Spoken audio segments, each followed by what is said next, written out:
Bonjour et bienvenue à l'église La Bible parle de Fabreville. J'espère que tout le monde va bien. Bienvenue particulièrement à ceux qui sont là pour la première fois. Vraiment content que vous soyez parmi nous. Et puis, on aura un message cette semaine avec Pasteur Jeff qui va faire la suite de son étude sur l'Épître aux Colossiens. Et aussi un temps de louange avec Jonathan Miljour et son équipe de chantres. Alors, restez parmi nous. Et on croit vraiment que Jésus est le seul qui puisse nous rendre libres. Donc, on veut s'exposer à sa vérité aujourd'hui. On veut prendre le temps d'entendre, de recevoir sa parole.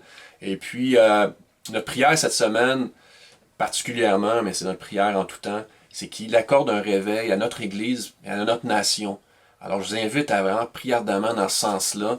Et puis, encore une fois, que lui-même, par sa parole, vienne affranchir et vienne nous libérer de la folie de nos projets, et puis nous amène à proclamer le message, son évangile, de façon claire, et puis avec assurance, devant un monde qui se perd finalement. Alors, c'est le temps qu'on va prendre ensemble, encore aujourd'hui, chacun chez soi, par Internet, mais en espérant bientôt se retrouver, puis les choses bougent vite. Alors je vous invite à demeurer attentif à l'affût des communications qui vont vous être faites à travers Facebook, La Bible parle, et puis le Semainier. Alors, une annonce que j'aimerais vous faire, mais avant de la faire, je veux juste vous rappeler que vous pouvez visionner le culte autant sur Vimeo que sur Facebook, et puis à partir du site labibleparle.com et à partir de YouTube. Donc, encore une fois, Kotli, /, La Bible parle, et puis ne manquez pas non plus les capsules que l'École du dimanche prépare de semaine en semaine. Ils font un travail extraordinaire pour nos enfants. Alors je vous invite à les consulter sur au lien suivant Kotli, cutt.ly, /, le village. Alors à ne pas manquer. Alors l'annonce que je voulais vous faire, c'est concernant les baptêmes qui auront lieu cet été. C'est un rappel, je vous en ai parlé dans les semaines précédentes. Si vous désirez vous faire baptiser, contactez Sylvain Turgeon au téléphone 450-974-0334 ou par courriel ancien@labibleparle.com. Alors les détails vont vous être donnés plus tard concernant le lieu et la date, mais déjà je vous invite à contacter Sylvain si vous désirez vous faire baptiser. Et puis, autre annonce, c'est que dès le 5 juillet, donc dimanche prochain, le culte va être diffusé en direct de Fabreville avec toute l'équipe. Donc, vous pourrez vous joindre à nous via la page labibleparle.com. Et on aura, durant ce culte, le temps de communion. Donc, on va prendre le pain et le vin ensemble. Donc, c'est à préparer chez vous aussi, comme la dernière fois, comme le premier dimanche de juin. Alors, c'est un rendez-vous dimanche 5 juillet. Joignez-vous à nous à partir du site web labibleparle.com et à 13h, donc le culte est à 10h30, à 13h, un lien Zoom va vous être envoyé et vous pourrez vous joindre à nous pour un temps de questions-réponses. Alors vraiment, c'est à ne pas manquer, l'invitation vous est lancée. Alors mettre à vos agendas le 5 juillet, donc 10h30 pour le culte en direct et puis 13h pour le temps de questions-réponses. Alors, soyez bénis, je vous laisse avec Jonathan Miljour et pour les louanges et puis Pasteur Jeff pour la suite du message.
sa fidélité, loué à jamais.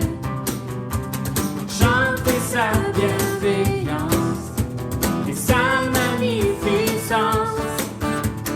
Entrez dans ses parvis avec reconnaissance, car du lever du soleil jusqu'à son coucher, non, les bontés du Seigneur sont pas épuisées.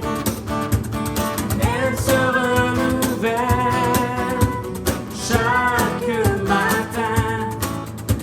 Les bontés du Seigneur n'ont pas de fin. Car du lever du soleil jusqu'à son coucher, les bontés du Seigneur sont pas épuisées. Elles se renouvellent chaque matin. Les bontés du Seigneur n'ont pas de fin. Les bontés du Seigneur n'ont pas de fin. Les bontés du Seigneur n'ont pas de fin.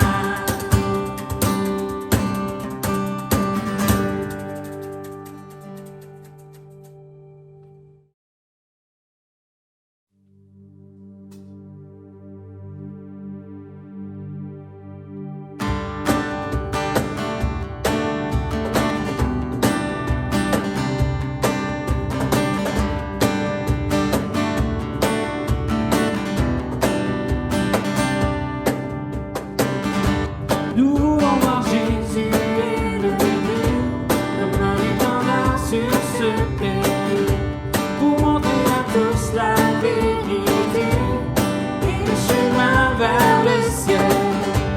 Nous voulons voir Jésus élevé comme un étendard sur ce pays, pour montrer à tous la vérité et le chemin vers le ciel. Nous voulons voir Jésus élevé.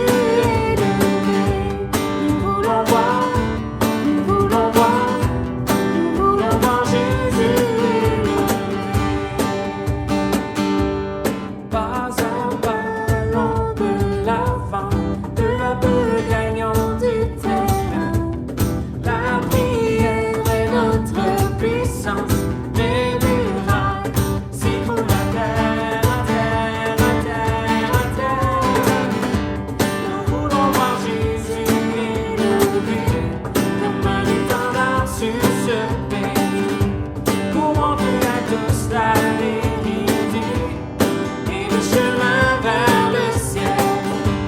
Nous voulons voir Jésus élevé comme un étendard sur ce pays, pour montrer à tous la vérité et le chemin vers le ciel.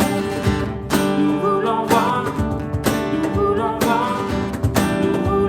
Jésus élevé.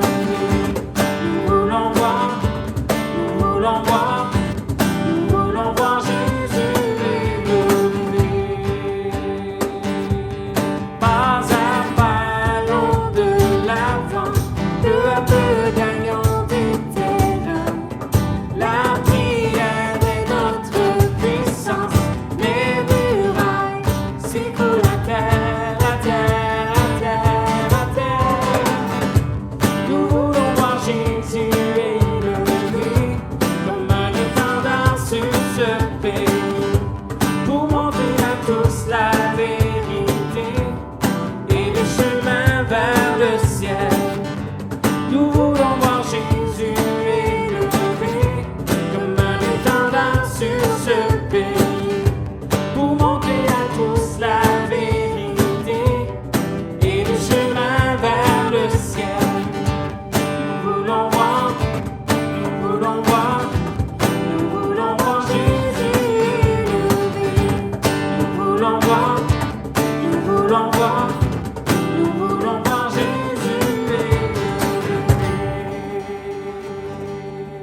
aucun autre nom n'est plus grand que ton nom.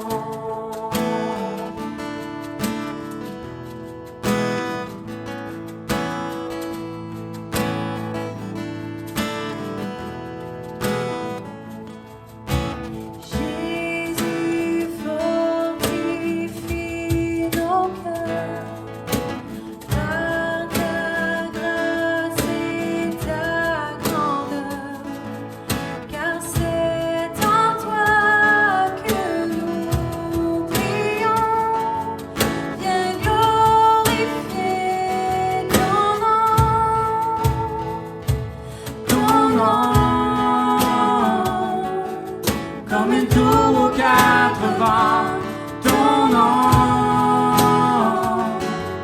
nous rend forts à chaque instant.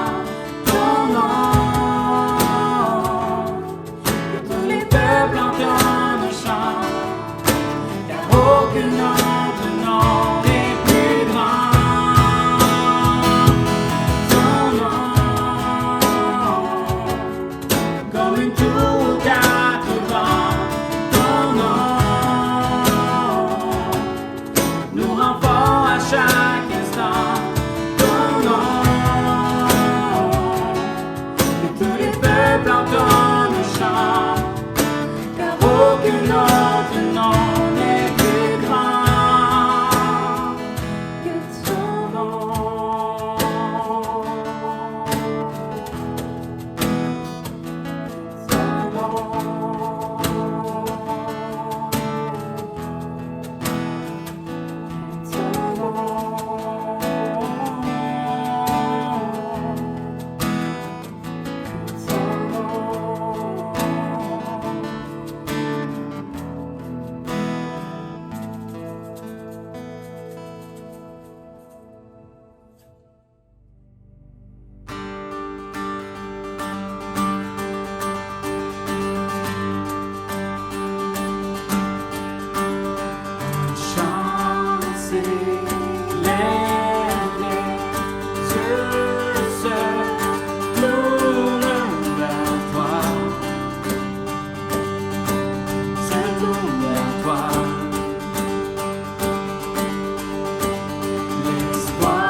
Voyant, nous retrouvons la force de vie. Quand nous sommes en ta présence, nos craintes fuient, elles s'enfuient. Hosanna, Hosanna, tu es le roi, le sauveur. À toi la gloire et l'honneur. Hosanna,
En te voyant, nous retrouvons la force de vie. Quand nous sommes dans ta présence, nos craintes fuient. En te voyant, nous retrouvons la force de vie. Quand nous sommes dans ta présence, nos craintes fuient. Elles s'enfuient.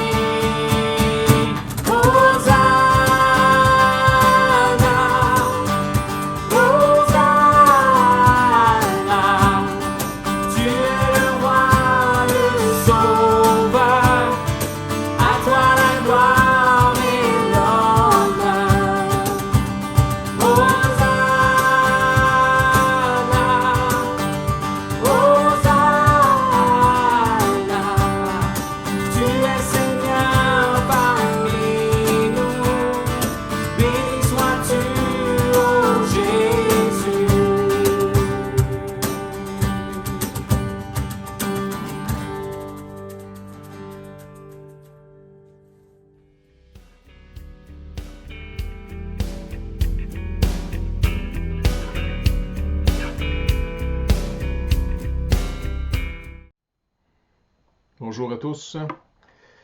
On va continuer notre méditation dans toujours la lettre que Paul envoie aux Colossiens, afin de voir comment on doit tirer le maximum de leçons, surtout de ne pas tomber dans ce que Paul appelle la vaine philosophie ou les rudiments ou les éléments humains, les traditions d'hommes. Et vous allez voir que c'est important parce que Paul écrit aux Colossiens, c'est vrai. En même temps, il dit qu'il écrit aussi pour les Laodiciens et ceux qui n'ont pas vu son visage dans la chair, donc en personne.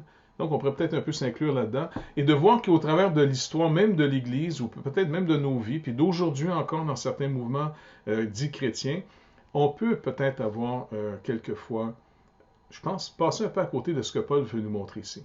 Mais on va prendre le texte lui-même. Mais juste avant, on va demander au Seigneur qu'il puisse nous accorder la sagesse de comprendre. D'accord? Seigneur, viens à notre secours, toi qui nous as aimés et qui nous as manifesté ton amour en nous donnant ton Fils unique, afin que la parole devenant chair, s'incarnant, devenant un être humain, te prie, Seigneur Dieu, tout notre fardeau, afin d'accomplir parfaitement ce qui était exigé et donner ta vie en rançon pour nous, afin qu'aujourd'hui, Seigneur Jésus, à cause de ton œuvre à toi, de ton sacrifice, l'Esprit Saint est venu nous habiter, nous donner la vie, nous ramener à la vie avec toi pour qu'on puisse marcher ensemble aujourd'hui même. Et surtout, ce qui s'en vient est encore mieux. Alors, Père, s'il vous plaît, renouvelle notre intelligence, enseigne-nous ta volonté, s'il vous plaît, Père. On compte sur toi, toi qui es tout-puissant, toi qui es le Créateur du ciel et de la terre. On est ton œuvre en Jésus-Christ.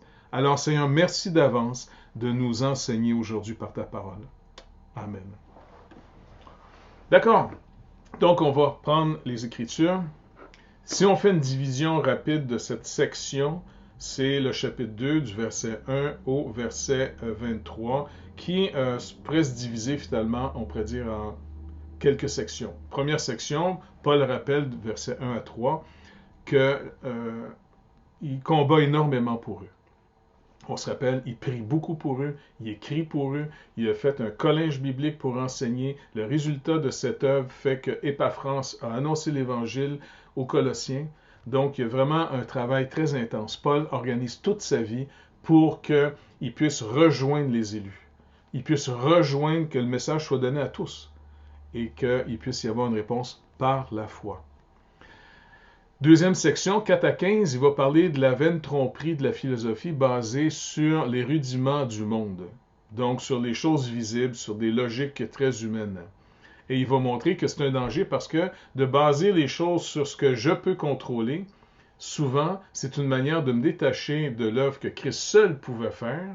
Et j'ai l'impression que je dois ajouter par mes œuvres ce qui manque à l'œuvre de Christ, ce qui va à l'encontre de ce qu'il va nous expliquer. Jésus-Christ est le seul. Et, dans le sens, c'est le seul sauveur et il est totalement suffisant. Il va nous l'expliquer. de 16 à 17, il va nous mettre en garde de ce retour, même en tant que païen, ce retour ou d'aller vers le rituel juif, circoncision, les fêtes, les nouvelles lunes, les shabbats, toutes ces choses-là. C'est un piège dans lequel on peut facilement tomber. L'autre section de 18 à 19, c'est le danger du culte des anges, une forme de mysticisme, et qui croit dans un peu une hiérarchie entre plusieurs intermédiaires. Il y a des gens qui ont peut-être tombé un petit peu dans le panneau. Même il y a eu une mode, il y a quelques années, des livres sur les anges. Donc on va voir. Il n'y a rien de nouveau sous le soleil, vous allez voir. Et finalement, le danger de faire de l'ascétisme une forme de mérite encore. Donc ça, c'est les versets 20 à 23. Donc on va lire d'abord la première section. Aujourd'hui, ça va être de 1 à 15. Et donc, on va voir que Paul rappelle aux Colossiens, son combat pour eux, et la vaine tromperie de la philosophie bâtie sur des rudiments de ce monde et qui va souvent nous faire négliger l'œuvre de Christ. On commence. Donc, il dit « Je veux, en effet, que vous sachiez combien est grand le combat que je soutiens pour vous. » Puis d'une autre manière de voir ça, il nous l'a déjà dit au verset 3 et au verset 9 du premier chapitre, il dit « Nous ne cessons de prier pour vous. Et ce qui manque aux détresses de Christ, je l'achève dans ma chair pour son corps qui est l'Église. » En d'autres mots, il a organisé toute sa vie pour que ce message soit entendu, car c'est par la prédication que Dieu sauve. Romains chapitre 10.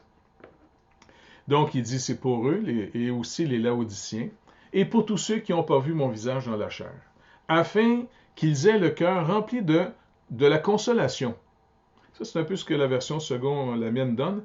Mais le mot grec, pour consolation, c'est parakalen. Parakalen, c'est un peu plus riche que juste le mot consolation. Ça désigne des encouragements, le réconfort moral. Et un auteur rappelle, il dit « Ce sont les cœurs qui en sont bénéficiaires, parce qu'ils sont le siège non seulement de la vie morale, mais en quelque sorte aussi un tonus spirituel. » Et c'est pour ça que la version de Jérusalem traduit ce même passage plutôt que rempli de consolation, afin que leur cœur soit stimulé. C'est beau ça.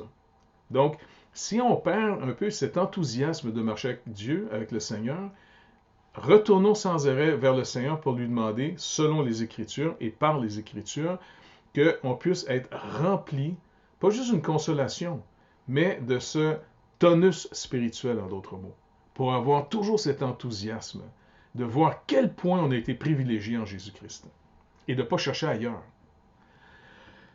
Donc, il dit ici, afin que leur cœur soit stimulé, qu'il soit, puis dans le grec, ici, il y a le mot étroit aussi, étroitement, qu'il soit étroitement ou très serré, unis dans la charité.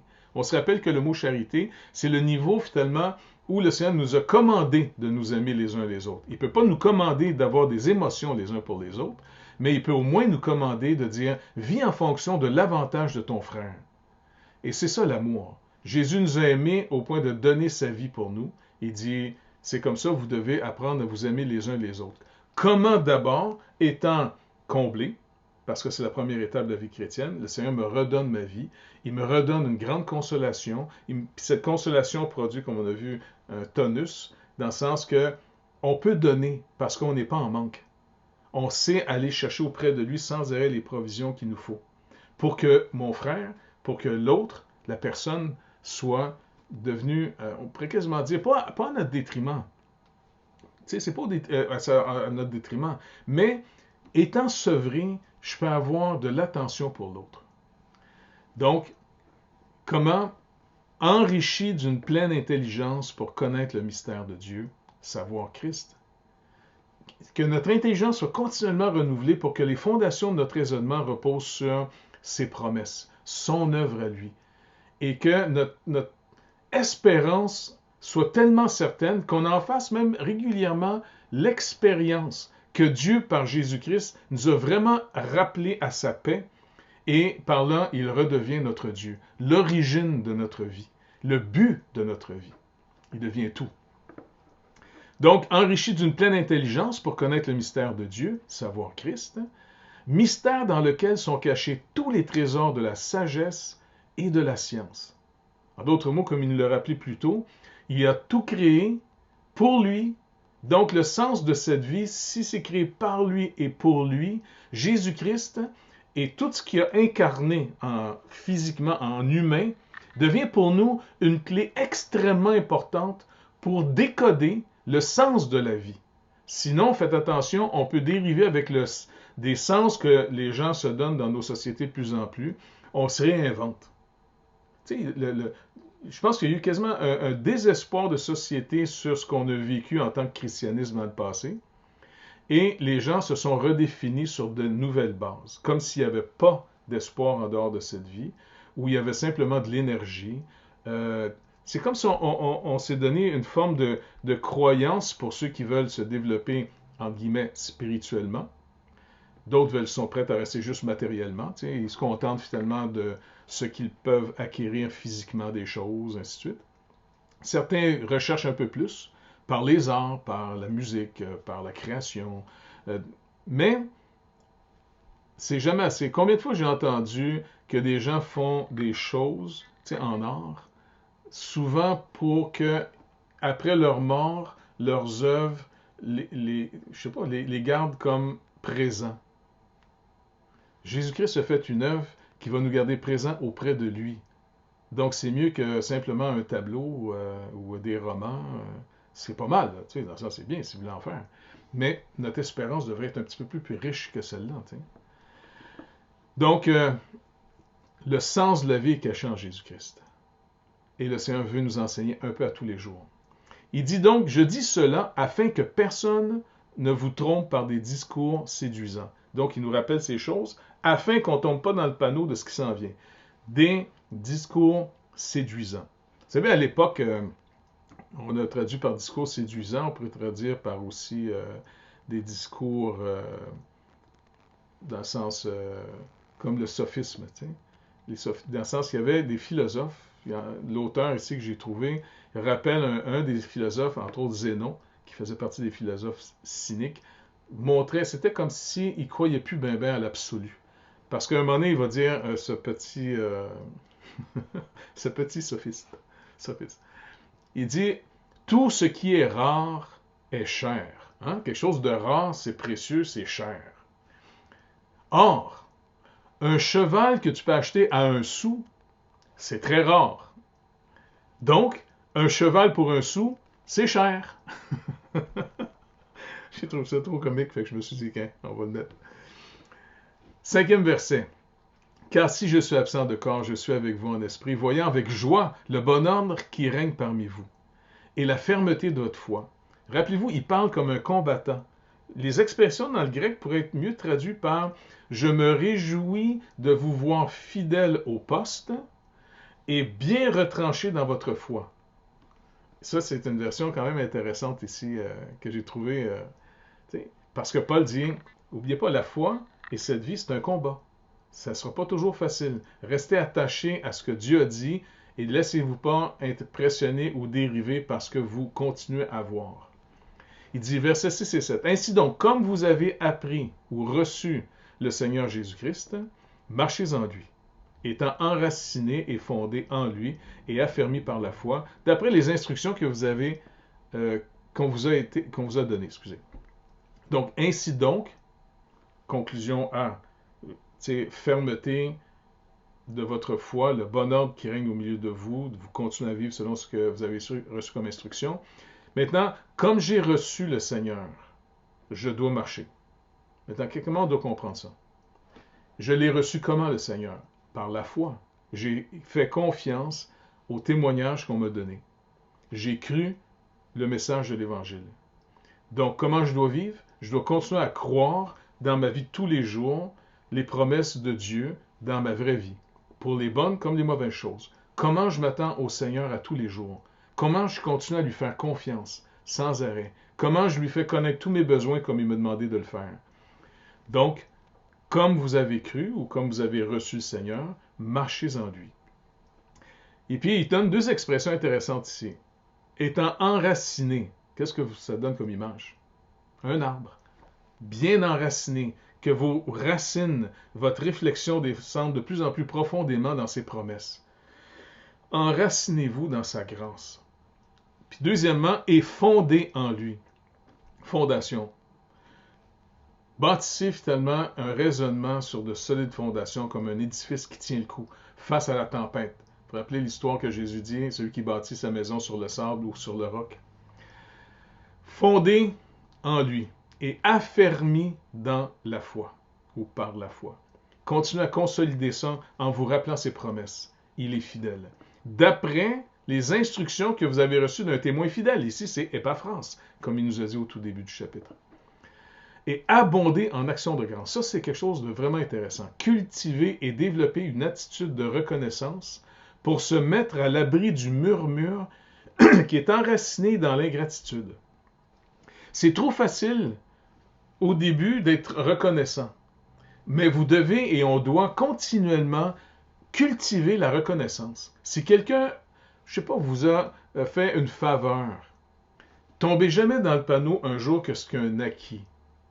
Restons toujours reconnaissants. Ça se cultive, la reconnaissance. Il y a des gens qui, malheureusement, ont des tempéraments un peu négatifs et qui ont la critique facile.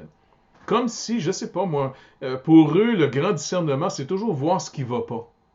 Mais moi, j'aime mieux développer que c'est vrai. Mettons-nous à l'abri de ce qui ne va pas bien, c'est sûr. Mais je ne veux pas mettre ma vie là-dessus. Sinon, ça peut m'entraîner dans un désespoir. J'aime mieux, par contre, discerner la bonté de Dieu à tous les jours dans ma vie, par les uns, par les autres, par les événements. De me rappeler continuellement tous les bienfaits. Il y a une petite chanson, là, je ne sais pas si ça chante en anglais, en français, mais en anglais, Count your blessing, compte tes bénédictions tous les jours, et tu vas voir comment le nombre en est grand. Et ça te maintient dans une attitude, au fond, au travers de tout un monde imparfait, de voir la présence de Dieu dans sa providence à tous les jours. Sinon, il y a un danger. Et puis j'en ai vu, malheureusement, ça fait quelques années quand même là, que je sers le Seigneur dans le ministère de la parole. Et puis j'ai vu d'autres confrères en chemin brûlés, après des années de service. Pourquoi? Parce que voyant tellement tout ce qui ne va pas toujours, ils ont comme développé un esprit très négatif. Et puis c'est dangereux, ça peut nous prendre n'importe quand. Moi, ça peut m'arriver régulièrement. Et dans le temps que je me vois devenir trop négatif, trop pessimiste, tu as le goût d'abandonner. Et là, tu dis, wow, le murmure, c'est dangereux. En Israël, quand il y a eu le murmure dans le désert, Dieu n'a jamais apprécié voir son peuple murmurer, plutôt que d'être reconnaissant d'avoir été mis à part. Donc, ça se cultive. Je pourrais même vous dire, chez nous, j'ai eu le privilège d'être éduqué par mon père et ma mère, mais surtout ma mère. Ma mère, elle avait tellement peur de nous voir des enfants qui s'ennuient. C'est comme si elle-même nous avait dit plus tard qu'elle avait souvent souffert de l'ennui. Et elle ne voulait pas qu'on entre dans cette forme de mentalité. Alors chez nous, c'était défendu de dire c'était plate. Hey, c'est plate. Parce que quand on disait ça, ma mère disait, hey, change d'attitude, mon ami, parce que de plate, moi t'arrondir ça, moi là. Et puis, donc, on avait intérêt à être reconnaissant tout le temps. C'est pour ça qu'on éduque nos enfants à apprendre à dire merci.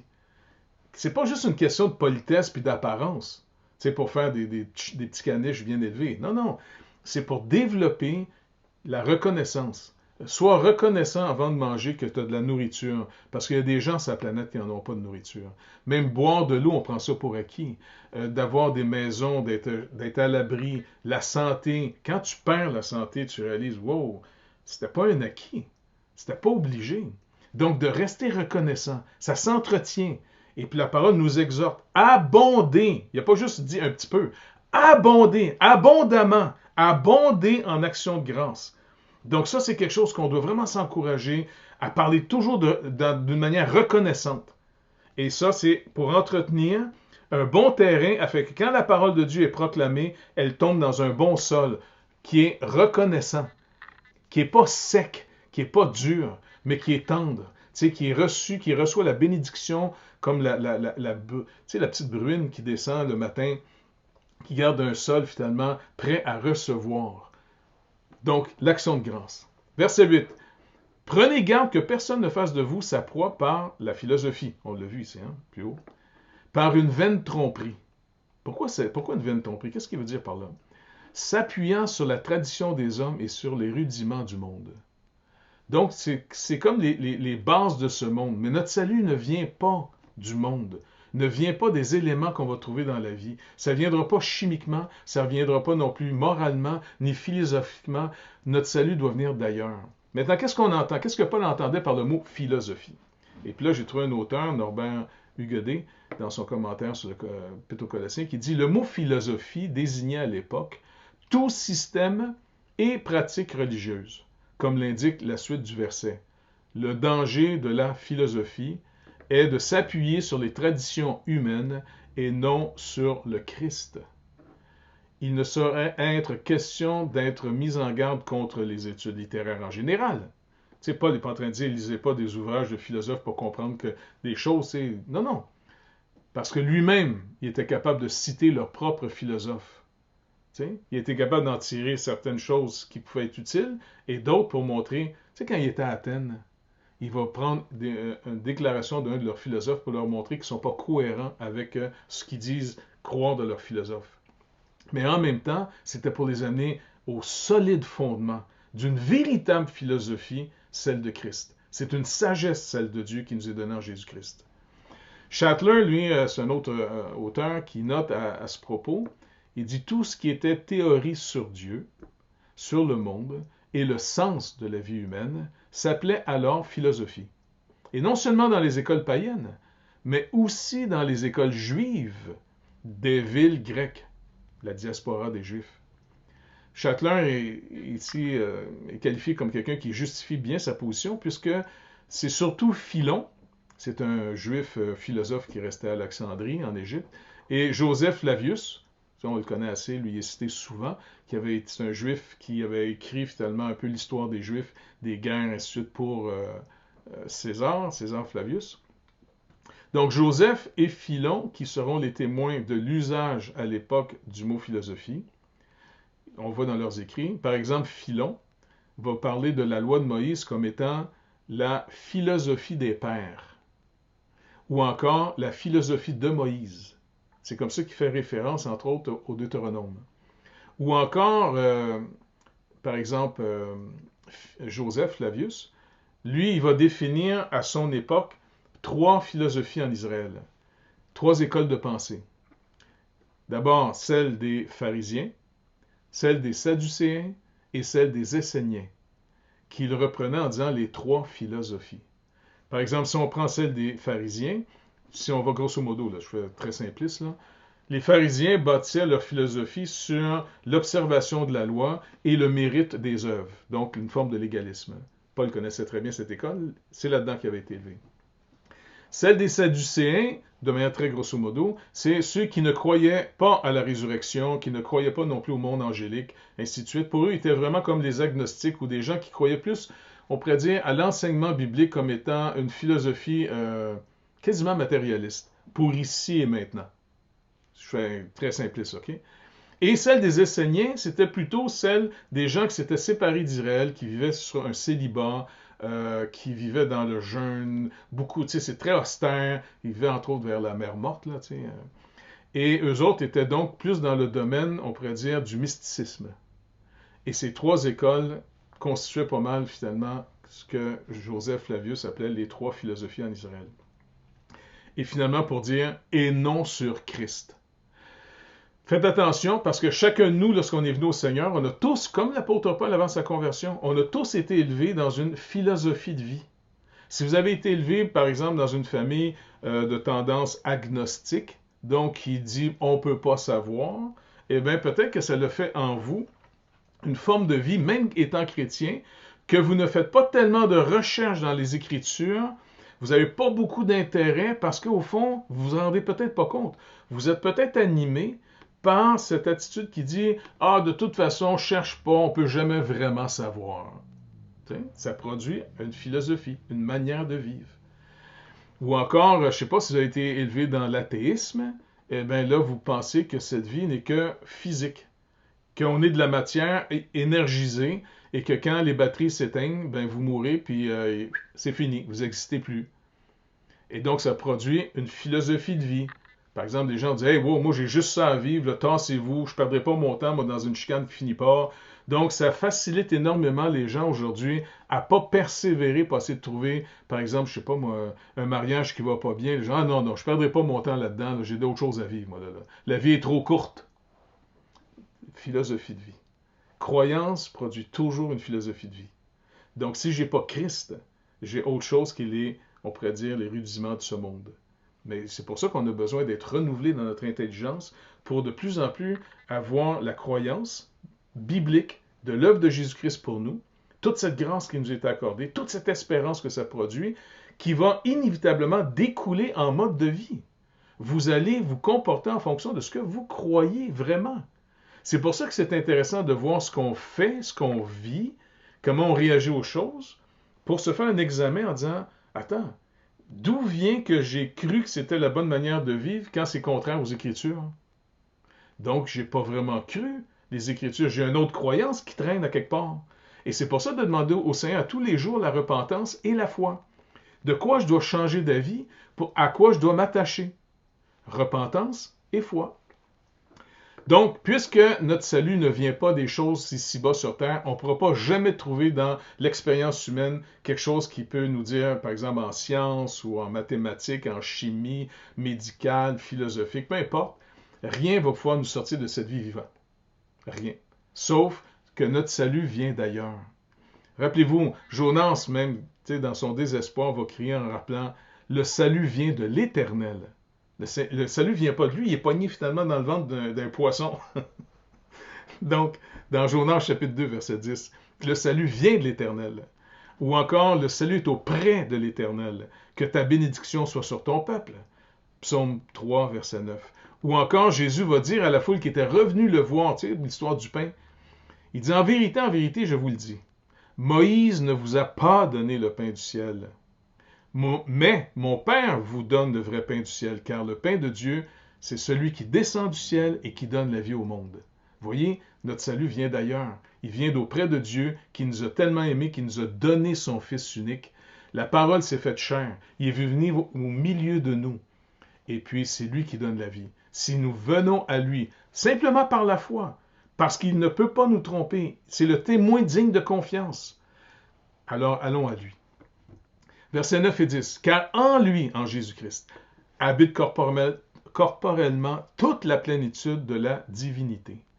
Et vous avez tout pleinement en lui, qui est le chef de toute domination et de toute autorité. » Une autre manière qu'on pourrait juste rendre le sens du grec ici un peu plus intense, il dit « Car en lui habite corporellement, physiquement, dans le sens Jésus-Christ a vraiment incarné et il est devenu lui et maintenant aussi avec l'Église, le nouveau temple de Dieu, où l'Esprit de Dieu habite. OK? En lui, d'abord en Jésus-Christ. Et toute son œuvre, c'est l'œuvre de Dieu. C'est pas juste l'œuvre d'un être humain. C'est l'œuvre de Dieu fait homme. Imaginez, c'est l'œuvre de Dieu ce que Jésus-Christ a fait. Vous pensez que vous pouvez ajouter quelque chose à ça, que ce n'était pas complet? Deuxièmement, vous avez tout pleinement en lui. Ou on pourrait aussi traduire, vous êtes parfait en lui. Dit autrement, par exemple, dans l'Épître aux Hébreux, au chapitre 10. Par son sacrifice ayant été mis en Jésus-Christ, vous êtes devenus parfaits. Même si je vis ça encore dans ma chair, qui est mon vieil homme, qui n'est pas parfait. Mais par la foi, j'accepte, parce qu'on est, il va l'expliquer plus tard au chapitre 3, aux Colossiens, que notre vie est en Christ, et Christ est caché en Dieu. Et quand Christ paraîtra, alors vous paraîtrez. Donc, inévitablement, ça veut dire que ce que nous voyons de nos vies aujourd'hui, on ne peut pas voir ce que nous sommes véritablement encore. C'est quand Christ va paraître que vous allez pleinement rendre manifeste ce que vous êtes devenu en Jésus-Christ. Donc, c'est en lui, verset 11, que vous avez été circoncis d'une circoncision que la main n'a pas faite. Très important. Mais de la circoncision de Christ, qui consiste dans le dépouillement du corps de la chair. Ayant été enseveli par le baptême, en lui ou avec lui par le baptême, vous êtes aussi ressuscités en lui et avec lui par la foi en la puissance de Dieu, qui l'a ressuscité des morts. Là, c'est vraiment très important ce qu'on va voir ici. Vous vous rappelez, la circoncision, c'était le signe de l'alliance que Dieu avait faite avec Abraham. Pourquoi la circoncision? Parce que finalement, de ce membre, quand on faisait la circoncision, sortait la semence de l'homme pour avoir une postérité. Et puisque Dieu s'engage à donner à Abraham la postérité, la fameuse postérité promise à la femme, qui va venir écraser la tête du serpent, qui va venir nous délivrer, eh bien, cette circoncision rappelait qu'on attend de génération en génération la semence qui va arriver. Et qui est la semence? Paul nous rappelle que c'est Jésus. Parce qu'il parle de sa postérité au singulier et non pas les postérités d'Abraham. Pourquoi? De Jésus. Il est vraiment l'aboutissement de toute la promesse faite à Abraham. C'est pour ça que Jésus croit en lui. Lui, comme il est dit ici, devient la circoncision de mon cœur. C'est lui qui nous a circoncis le cœur. Le Saint-Esprit a fait une œuvre en nous. C'est pas par la main d'un homme. En d'autres mots, c'est pas parce que vous baptisez quelqu'un que vous lui donnez la vie éternelle. Sinon, ça deviendrait que en lui, vous avez été circoncis d'une circoncision. Là, on pourrait changer l'apôtre Paul. Il disait, faite par la main de quelqu'un. Eh bien, ici, il dit, c'est d'une circoncision que la main n'a pas faite. Le sacrement du baptême, la Sainte Seine sont une réponse. C'est un après. Le vrai baptême, c'est quand on est aimé en Christ. Et ma confession de foi, je le fais par un baptême d'eau, en m'engageant devant Dieu d'une bonne conscience, comme Pierre le dit. Pour moi, c'est important qu'on garde le baptême pour lorsque le Seigneur baptise lui d'abord la personne et que nous, on vient confirmer par le signe après. Il dit ici, comme ayant été enseveli avec lui par le baptême, vous êtes aussi ressuscités avec lui et en lui, par la foi en la puissance de Dieu. Par la foi. C'est parce qu'on a eu la foi en lui. C'est comme ça que c'est ce don que le Seigneur nous a donné d'avoir la foi en lui. Il nous a délivrés des ténèbres.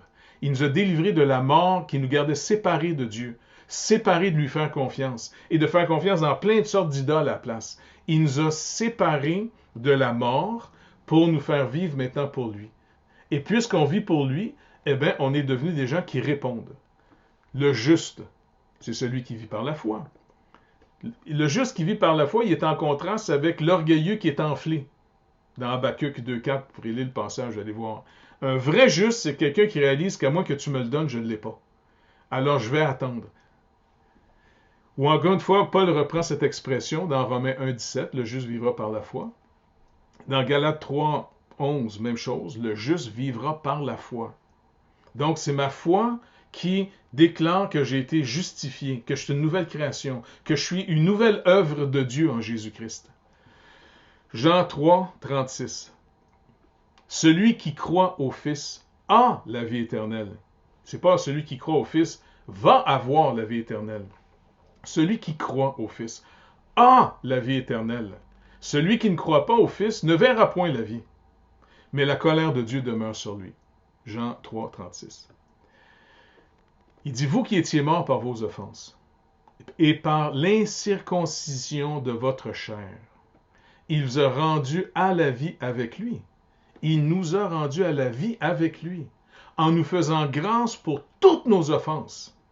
Il a effacé l'acte dont les ordonnances nous condamnaient et qui subsistait contre nous, toute la loi de Moïse, qui définissait clairement, voici un être humain. Et quand tu te compares à ça, wow, on n'atteint pas le but. Il a effacé l'acte dont les ordonnances nous condamnaient et qui subsistait contre nous. Il l'a détruit en le clouant à la croix. Christ a pris notre place et en mourant, il a accompli et au fond, pour nous, il a annulé la pénalité juste que la loi déclarait contre nous. C'est ce qu'il va développer différemment dans Romains chapitre 7, lorsqu'il parle qu'une femme, tant qu'elle est mariée avec son mari, ça s'en va se marier avec un autre, elle est considérée adultère. Mais si le mari meurt, elle est donc libre de devenir la femme d'un autre sans problème. Et c'est comme ça qu'il nous définit. Il dit, vous, par le corps de Christ, vous avez été mis à mort. Donc, nous sommes maintenant libres pour être participants à une autre sorte de vie. C'est trop beau, ça. En mourant sur la croix, il paye notre dette.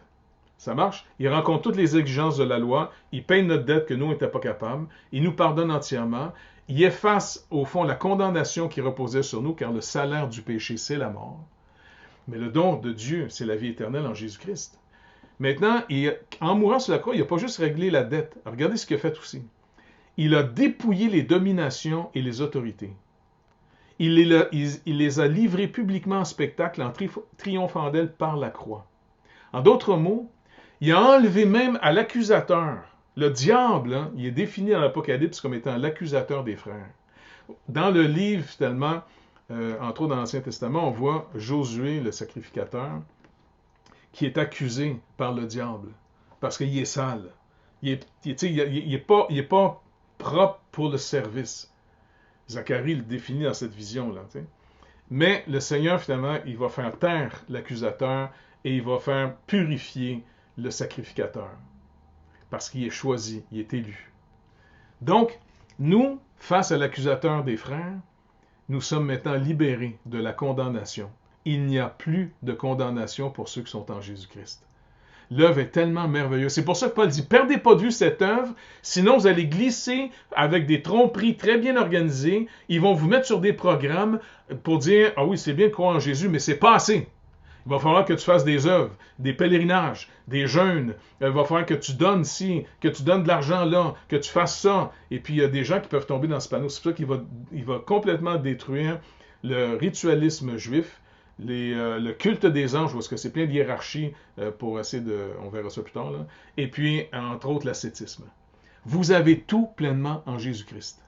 On est rendu parfait en Christ, afin de pouvoir être dégagé de nous pour commencer à vivre quelque chose de nouveau. Plutôt que de, par amour pour toi, en voulant te sauver totalement, crois maintenant que Dieu t'a tellement aimé toi, qu'il t'a sauvé. Maintenant, essaie plus de te sauver. Reçois la grâce à tous les jours. Fais-lui connaître tous tes besoins. Confie-toi en lui. Lui-même va s'occuper de toi pour que toi, maintenant, sachant que lui s'occupe de toi, le Dieu tout-puissant, le seul et unique sauveur, tout suffisant, vient s'occuper lui-même de nous, extérieurement et intérieurement. Maintenant, qu'est-ce que ça fait? Ça nous libère pour dire, maintenant, aime ton prochain comme toi-même. T'aimes Dieu d'abord, tu es très reconnaissant, et maintenant dégagé, OK, vu que tu vas t'occuper de moi, je peux m'occuper de l'autre. Et c'est comme ça qu'on entre ce que Jean dit, non, ces commandements ne sont pas pénibles pour ceux qui sont remplis de son esprit. Le fruit de l'esprit, l'amour, la paix, la joie, l'action de grâce surtout. L'action de grâce, c'est vraiment d'être émerveillé sans arrêt de ce trésor énorme qu'on a en Jésus-Christ. Et s'il y en a qui s'éteignent tranquillement, encouragez-les. Priez que le Seigneur vous donne des paroles à propos pour que quand vous allez parler à ces gens qui s'éteignent tranquillement, leur tonus de cœur est en train de s'effriter. Il faut s'encourager mutuellement. Et de cultiver, encore une fois, je peux juste nous laisser là-dessus, cultivons l'action de grâce. Parlons avec reconnaissance. Beau temps, mauvais temps, pour nous, ça va bien finir. Même si on s'en va vers la vieillesse, même si on s'en va vers la maladie, ainsi de suite, puis la tombe, mais Paul dit, la mort pour moi est un gain. Mais si vous n'avez pas Christ dans votre vie, la mort n'est pas un gain. Mais pour nous qui sommes en Jésus-Christ, la mort va être un gain. La mort est un trésor qui dit, maintenant c'est fini. Viens voir tout ce que je t'ai acquis. Tu deviens maintenant, réalise, tu es héritier avec l'unique Fils de Dieu, de toute la création de Dieu. Que le Seigneur nous aide à voir clair dans sa lumière, et s'il faut devenir aveugle de cette lumière de ténèbres, qu'il le fasse. Qu'il vienne à notre secours et qu'il nous bénisse abondamment. Dieu vous bénisse. Dimanche prochain, on se retrouve ensemble parce qu'on va faire une petite équipe de rien, on va être à l'église pour faire le culte d'un coup. Parce que là, on va faire la Sainte Seine aussi. Le premier dimanche du mois, on va continuer notre tradition de prendre le repas de l'action de grâce. Le repas de la reconnaissance, de dire un énorme merci au Seigneur d'avoir pris notre place. D'accord? De toute façon, ça va vous être expliqué plus tard. Que le Seigneur vous bénisse et passez une très bonne semaine.